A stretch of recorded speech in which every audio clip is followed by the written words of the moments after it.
Bonjour à tous, j'espère que vous allez bien. Nous sommes en décembre et qui dit décembre dit fête de Noël. Et c'est un moment qui est un peu particulier. Les fêtes de Noël, je ne sais pas si vous avez remarqué, à chaque fois il y a deux camps qui se dessinent. Soit ceux qui adorent Noël, soit ceux qui détestent Noël. Alors je ne sais pas de quel camp vous faites partie, mais j'avais envie de vous parler de ce qui remonte durant cette période et du coup d'un sujet que j'affectionne particulièrement parce que c'est le cœur d'une de mes formations, qui est l'enfant intérieur. Qui dit Noël dit réveil de l'enfant à l'intérieur de nous.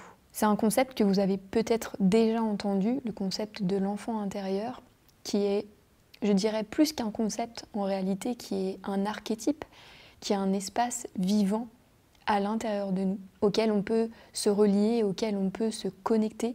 Et comme Noël, c'est la période que l'on considère pour les enfants, qui réveille la magie, l'enchantement, l'émerveillement, les valeurs altruistes et humanistes, tout de suite, le petit enfant en nous, il vient se mettre au premier plan. Tout de suite, le petit enfant en nous, il vient se mettre au premier plan.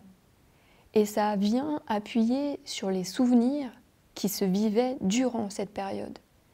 Est-ce qu'enfant, cette période de Noël était un moment de joie, de rire, d'amour, de partage?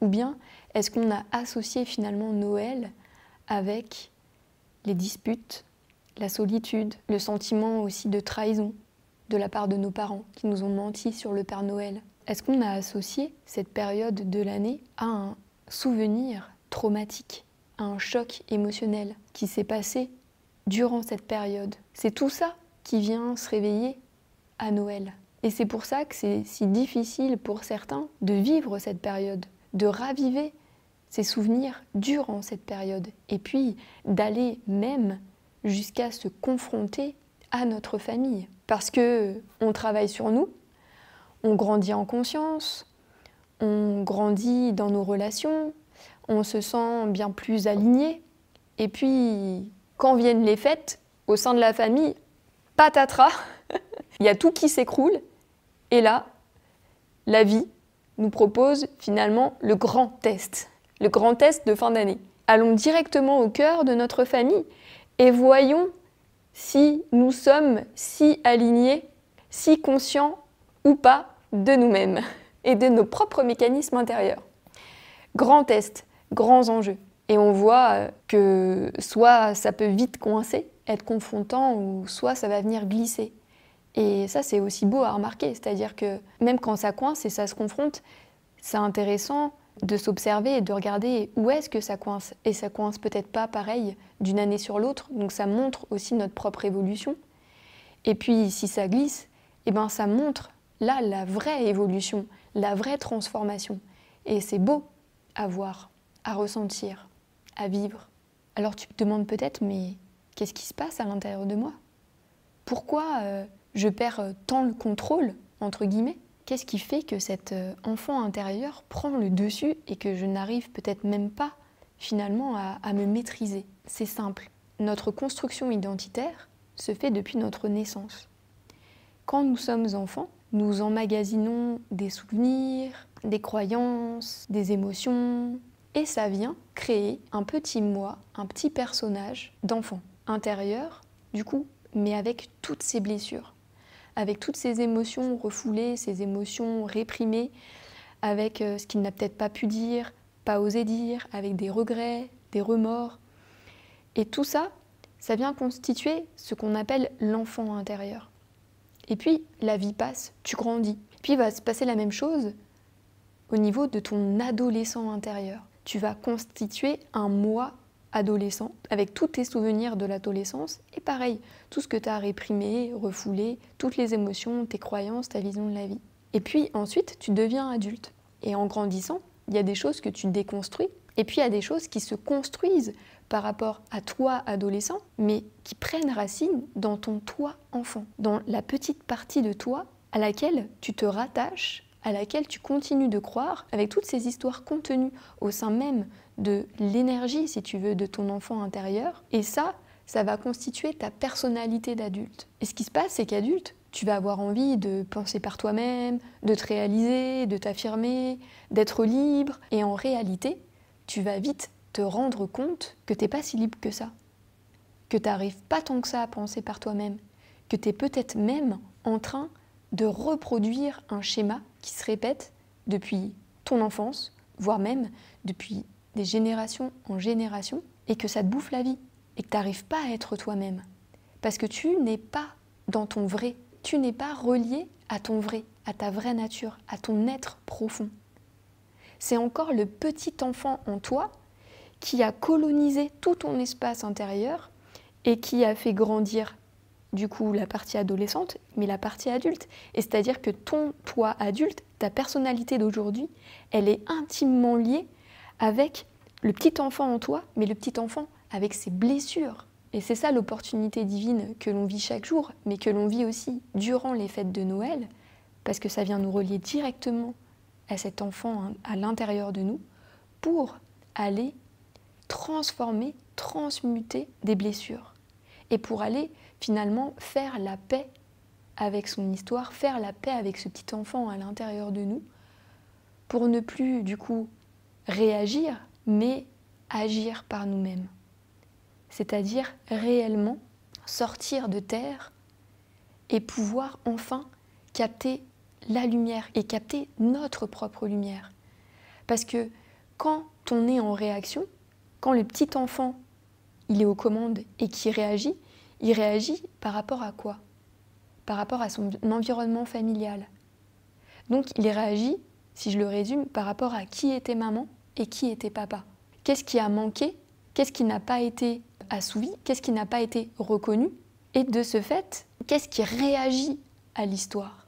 Qu'est-ce qui continue de battre, de lutter contre ce qui s'est passé, contre qui était son père et contre qui était sa mère?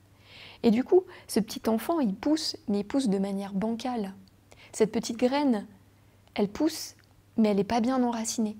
Parce qu'elle est enracinée dans des racines qu'elle n'accepte pas, qu'elle ne reconnaît pas, qu'elle n'aime pas, alors qu'elle provient de ça, elle provient de cette histoire. Donc ça vient, si vous voulez, nous ramener à la source, nous ramener à nos origines, à notre histoire, pour enfin l'accepter pleinement et accepter pleinement notre famille, pour pouvoir nous-mêmes nous accepter pleinement et partir à la rencontre de nos propres blessures, pour ne plus nous fuir, pour ne plus combattre, pour ne plus être toujours en guerre et toujours en train de chercher quelque chose à l'extérieur de nous, au lieu de se regarder et de se rencontrer vraiment. Et ce qu'il y a de magique quand on part à la rencontre de son enfant intérieur, c'est qu'on n'a plus besoin de faire quoi que ce soit. On n'a plus besoin de chercher à se prouver, de chercher, comme je disais, à contrôler, de chercher à être surpuissant, même de chercher à être parfait, parce qu'on va simplement partir à notre rencontre de ce qui se joue à l'intérieur de nous, pour ne plus nous réprimer, nous refouler, mais nous reconnaître, nous voir tels que nous sommes, nous rencontrer sincèrement. Et en nous rencontrant sincèrement, on va rencontrer nos blessures, on va rencontrer nos traumatismes, pour la première fois peut-être. Parce qu'avant, qu'est-ce qu'on fait en réalité? On met en place plein de scénarios. L'adulte en nous a mis en place plein de scénarios, a pris plein de rôles, s'est prouvé plein de choses. Pourquoi? Pour ne pas regarder ce qui a été blessé, pour ne pas regarder ce qui a été réprimé, refoulé, traumatisé. Et là, c'est comme si c'était devenu ce moment-là. Comme si on n'avait plus le choix de se regarder pour pouvoir se reconstruire et se construire de manière stable, sereine, confiante, enracinée dans notre corps, dans nos racines, dans notre terre et habiter notre terre. Et reprendre de ce fait notre pouvoir créateur, nos responsabilités, avoir du discernement, penser par nous-mêmes, être libre. Derrière la notion de liberté, il y a une notion d'autonomie d'être, donc de complétude, de se suffire à soi-même, de se reconnaître soi-même, de s'accepter soi-même, de s'aimer soi-même. Et je dirais que le plus fabuleux dans cette reconnexion, c'est qu'on va pouvoir aussi toucher et goûter à l'autre facette de l'enfant intérieur dont on parle beaucoup moins, qui est en réalité l'enfant divin que l'on est. Le divin enfant qui naît à Noël. C'est pas un divin enfant extérieur à nous. Ce divin enfant, cette symbolique, c'est quoi? C'est la lumière en nous. C'est le divin enfant que l'on est, l'enfant de la vie, l'enfant de l'amour, l'enfant de l'univers. C'est ce divin enfant-là que l'on peut aussi rencontrer quand on a traversé notre enfant intérieur blessé.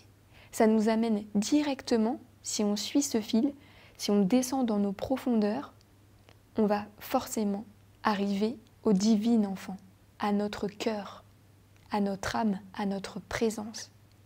Et ça, c'est magique, parce que ça va changer complètement notre vie. On va arrêter de réagir, on va arrêter de se positionner tout le temps en victime. On va pouvoir, de ce fait, agir par rapport à nos envies du cœur, à nos aspirations. Se reconnecter, de ce fait, à nos rêves d'enfant, ceux qui étaient purs, spontanés, reliés déjà directement au cœur. Et donc, on va pouvoir le créer, parce qu'on a repris notre pouvoir sur nous-mêmes. On s'est reconnecté à notre terre, à notre énergie vitale, on l'a accueillie en nous et on va pouvoir la mettre au service de nos rêves, de nos envies, de nos aspirations et actionner, nous mettre en mouvement, agir vraiment, avec justesse pour nous-mêmes. Ça va aussi changer notre vie par rapport à nos relations, parce qu'on va arrêter de confondre nous, en tant qu'être, en tant qu'âme, et le petit enfant à l'intérieur de nous. On va pouvoir aussi observer ça, sentir ces différences-là. Quand est-ce qu'il y a l'enfant en moi? Quand est-ce que c'est l'enfant qui est en réaction? Quelle est la part blessée? Et puis, quelle est la part mature? Quelle est la part sage? Où est-ce que se situe le sage en moi? Et donc, dans mes relations, ça va changer le rapport que j'ai avec mon conjoint, avec mes collègues, avec mes enfants. Parce que je vais arrêter de rejouer le scénario de mes parents avec mon conjoint. Je vais arrêter de rejouer mon histoire avec mes enfants. Je vais, là, créer mon histoire de vie, à partir de l'expression de ce que je suis, de mon cœur. Ça va nous permettre aussi de savoir comment se connecter à notre cœur, à notre présence. Une fois qu'on touche à cet enfant divin, à notre présence, eh bien on peut s'y relier en permanence. Donc on va trouver en nous nos propres ressources. On va trouver en nous notre propre source de joie, d'amour, de réconfort. Et donc on va retrouver une jouissance de vivre, une joie, notre joie pure, intacte, spontanée, qui nous donne des ailes. Parce que les ailes, c'est quoi? C'est les ailes de l'âme. C'est l'âme qui donne des ailes, c'est la présence qui donne des ailes. Et quand on a goûté à ça, eh bien on peut le ressentir en permanence. Il n'y a même plus besoin d'y croire, puisqu'on le ressent. Donc tu te demandes comment faire pour renouer et recontacter avec ton enfant intérieur. Déjà, la première chose que j'ai envie de te dire, c'est qu'en fonction de qui on est, en fonction de notre histoire, ça va être plus ou moins facile d'aller se reconnecter à notre enfant intérieur. Pourquoi ? Parce que si on a vécu de nombreux chocs émotionnels, de nombreux traumatismes, eh bien, cette partie, elle va être très enfouie, et puis il va y avoir plein de protections avant de pouvoir aller rencontrer son enfant. Donc potentiellement, quand tu vas partir en méditation, par exemple, à la rencontre de ton enfant intérieur, il se peut que tu rencontres les résistances au départ. C'est normal. Ne te dis pas que c'est pas pour toi. C'est normal de rencontrer les résistances. Ça va te demander de rencontrer chaque résistance, te mettre en contact et reconnaître chaque résistance. Un petit peu comme si il y avait plein de petits gardiens barricadés autour de ton château qui te donne accès à ton enfant intérieur et qu'il fallait que tu ailles parler à chaque gardien et qu'ils se mettent d'accord entre eux et que toi tu poses ton réel désir, ta réelle intention d'aller à la rencontre de ton enfant intérieur. Comme si, à l'intérieur de toi, en parlant à tous ces gardiens, tu leur faisais comprendre que c'était une nécessité vitale, que tu avais ce besoin vital aujourd'hui d'ouvrir les portes de ton château pour rencontrer ton enfant, que tu étais prêt. Parfois, c'est très difficile de le faire seul. Donc, tu peux aussi te faire accompagner pour ça. Et puis, Parfois, seul, ça va mettre du temps. Accepte aussi que ça mette du temps. Aie confiance dans le processus parce que plus ça a été choquant pour nous, plus l'enfance a été violente, plus on a besoin de douceur. Donc surtout, le conseil que je te donnerais, si tu es dans ce cas-là, c'est de ne pas y aller en force, de ne pas chercher à creuser, à vouloir libérer, à t'entêter en fait, à aller parler à chaque fois à chaque gardien et que tu ne comprends pas pourquoi la porte elle ne s'ouvre pas. Pas du tout. Ça va te demander d'y aller tout en douceur, un pas après l'autre. Et puis peut-être te connecter à un gardien et puis laisser infuser, te laisser digérer et à un moment donné ressentir que ça t'appelle d'y retourner, de reprendre contact. Et petit à petit, les choses vont bouger, la porte, elle va s'ouvrir toute seule et tu vas pouvoir aller reprendre contact avec cette partie de toi. Et là, quand tu vas reprendre contact avec cette partie de toi, tu vas pouvoir prendre conscience de tout ce qui était retenu, de tout ce qui était cristallisé à l'intérieur de toi, au sein même de cet enfant intérieur. Et là, il n'y a rien d'autre à faire que de lui donner tout ton amour, toute ton affection, peut-être même toute ta protection. Quand tu seras en reliance avec cette partie de toi, c'est cette partie de toi qui va t'informer. C'est elle qui va te donner les informations et qui va même te dire ce dont cette partie de toi a besoin là maintenant. Et ça va être à toi de lui offrir. Et ne te dis pas que c'est parce que tu l'as fait une fois que ça va être fini. Imagine que tu as laissé ton enfant intérieur depuis 20 ans de côté. C'est pas parce que tu vas te reconnecter à cet enfant intérieur une fois que ça y est, le dossier des 20 ans est fini en une seule fois. Ça va te demander forcément de rétablir et de renouer le contact. Un peu comme si tu avais perdu de vue avec quelqu'un et que tu reprenais contact, et bien là, ça va être pareil.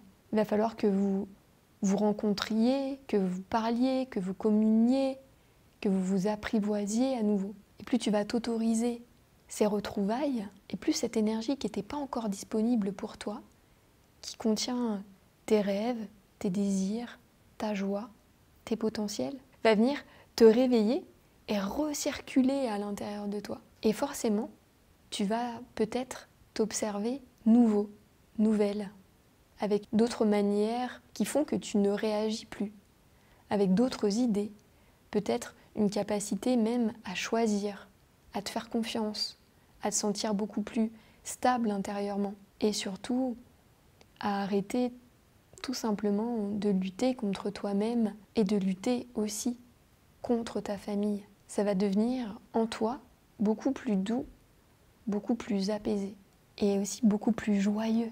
Donc si tu n'es pas encore allé à la rencontre de ton enfant intérieur, je te souhaite vraiment de partir à sa rencontre et également de belles fêtes de fin d'année.